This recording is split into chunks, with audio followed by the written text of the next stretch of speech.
In the annals of military history, there are stories of courage, and then there are stories of deception so complete, so audacious, that they seem more fitting for a Hollywood backlot than a World War II battlefield. When 100 artists, actors, and sound engineers fooled Hitler's entire army, they didn't just create a legend, they altered the course of the war.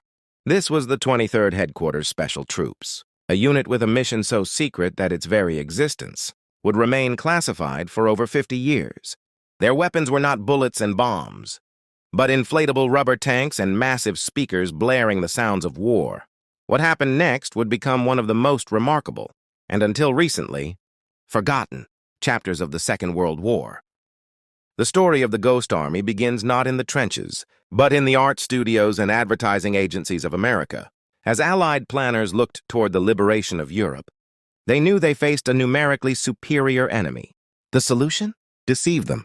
Inspired by British tactics in North Africa, U.S. Army planners, Ralph Ingersoll and Billy Harris, conceived a unit unlike any other.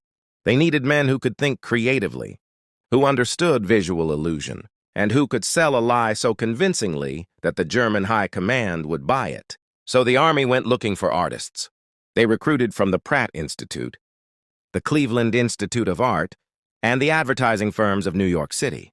Among their ranks were a young fashion illustrator named Bill Blass, a future pioneer of minimalist art named Ellsworth Kelly, and a wildlife artist named Arthur Singer. These men were trained not just to fight, but to create. By May 1944, this 100-man contingent had assembled near Stratford-upon-Avon, preparing for a mission that would require them to impersonate a force of 30,000 men, 2 entire divisions. Little did they know their canvas would be the battlefields of Europe. 2 weeks after D-Day, the Ghost Army waded ashore at Omaha Beach. The reality of war hit them immediately. Bloated bodies churned in the surf, and the air smelled of cordite and death. There was no time to dwell on the horror. They had a performance to stage. Their first major test came in Brest, France. The mission was to pin down German defenders by simulating a vastly larger American force. Using air compressors and sheer manpower, they inflated their arsenal. A 40-ton Sherman tank could be reduced to a 90-pound rubber dummy that 4 men could inflate in about an hour and a half. To the German aerial reconnaissance flying overhead, a field dotted with these inflatables looked like a major armored assembly area. But visual deception was only half the trick. The 3132 Signal Service Company Special handled the audio.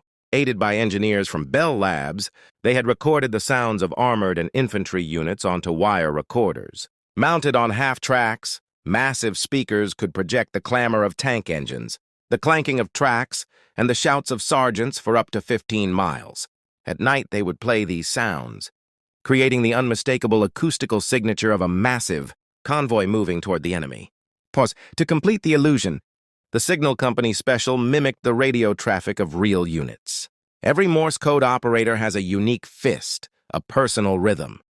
The Ghost Army operators learned to replicate these signatures perfectly, ensuring that even if the Germans intercepted the transmissions, they would believe the real units were still in place long after they had moved. The crisis point came in September 1944. General George S. Patton's Third Army was racing east. Its supply lines stretched to the breaking point.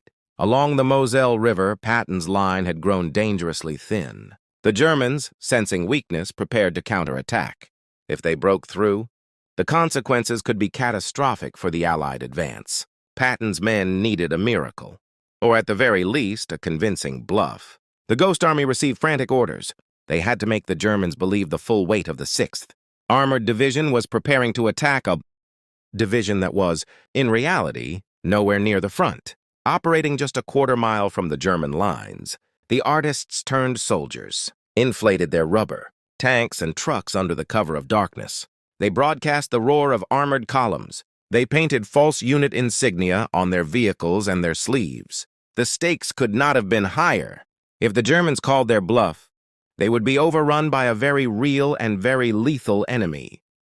And then, the turning point came not with a bang, but with a performance. To sell the deception, the Ghost Army deployed its atmosphere troops. These were the actors. They dressed as MPs and military police.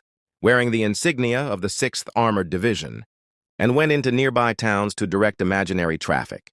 They posed as loose-lipped colonels and generals in cafes, deliberately planting disinformation where German spies were sure to overhear. The Germans, convinced by the radio chatter, the visual sightings, and the human intelligence, took the bait.